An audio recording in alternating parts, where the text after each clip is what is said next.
20 நிமிஷத்தில் செய்யக்கூடிய டிஷ்ஷு தான் இது. இந்த மசாலாவில் பன்னீர் மட்டும்தான் போட்டு செய்யலான்னு இல்லை, காய்கறி இல்லாட்டி மஷ்ரூம் கூட போட்டு செய்யலாம். ரொம்பவே சிம்பிளான ரெசிபி தான். வாங்க எப்படி செய்கிறதுன்னு பார்க்கலாம். ஒரு பேனில் 2 டேபிள் ஸ்பூன் கடலை எண்ணெய் ஊற்றிக்கலாம்.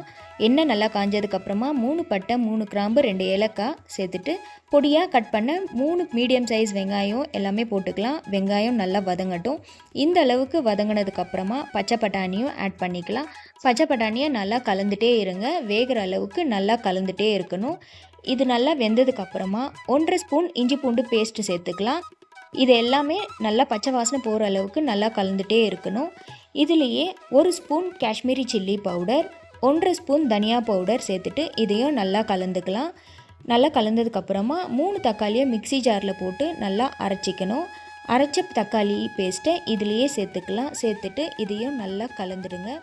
கலந்ததுக்கப்புறமா எவ்வளவு தண்ணி வேணுமோ அவ்வளோ தண்ணியை சேர்த்து நல்லா மிக்ஸ் பண்ணிடலாம். மிக்ஸ் பண்ணிவிட்டு இந்த டிஷ்ஷுக்கு தேவையான உப்பும் போட்டு நல்லா மிக்ஸ் பண்ணி தட்டை மூடி வச்சிடலாம்.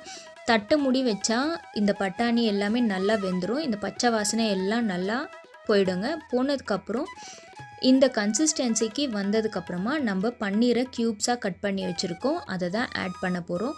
இதுலேயே ஆட் பண்ணிவிட்டு ரொம்ப கலந்துடக்கூடாது, லேசாக கலந்து விடணும். ரொம்ப கலந்தால் பன்னீர் துண்டு துண்டாக உடஞ்சிரும். அதனால் லைட்டாக கலந்து விடணும். கலந்ததுக்கப்புறமா பேசிக்கான சவுத் இண்டியன் மசாலாவில் ஃப்ரெஷ் க்ரீம் ஆட் பண்ணோன்னா நார்த் இண்டியன் சப்ஜி லெவலில் இருக்கும்.